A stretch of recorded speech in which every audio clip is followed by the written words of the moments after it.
आके ऐसे करना पड़ेगा। लेकिन फिर गला में कैसे जाओगे? गला बाद में करेंगे। गला तो बाद में रहता है, गला वापस। ये अब नीचे तक बंद होगा, ये अब यहाँ तक बंद होगा, साइड तक कम से कम। वैसे तो मैं 2 लेबर बेल्ट। हाँ हाँ हाँ, ये है बर्फ। चलो ऊपर मुनीर कितनी मोटी गिरती होगी अभी।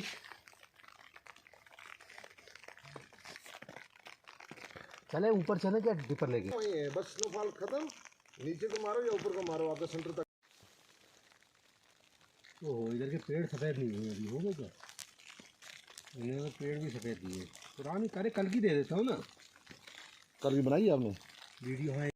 शरद में घिना ही दो फिर ऊपर नहीं देखा ये तो मार आई निकल बूटी आई, बूटी लकड़ी